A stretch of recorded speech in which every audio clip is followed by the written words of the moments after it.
So from the beginning of this crisis, Cuya Delta has worked really closely with the county. How has that partnership worked?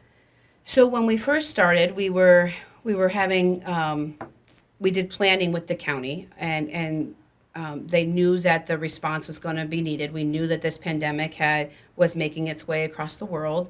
So they started initial conversations with the county on how we could support the response to the pandemic. And then as it grew, like I said, we identified a liaison.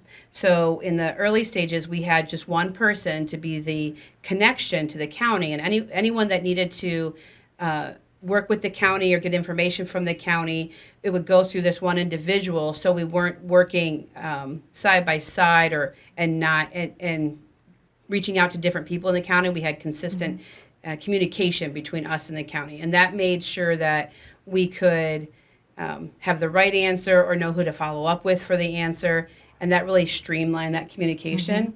Then as it developed, the county had more routine meetings that we were at. So there is a SNF long-term care meeting that we were involved in. And SNF means skilled nursing facility. SNF is skilled nursing facility. Yes, I'm sorry about No, that. no, Yep. that's okay.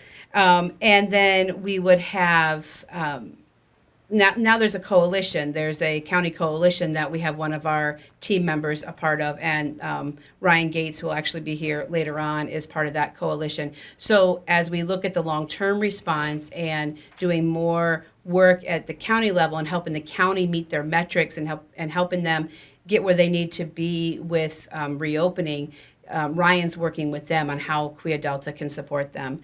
We've really had good growth in our relationship. Like we work with the county because we have a lot of common patients in that we work with throughout the year. We have a lot of work that we do with mental health and homelessness. So the county and the hospital have already had a good relationship. This just took it to a different level with having to operationalize things in conjunction with each other. Right.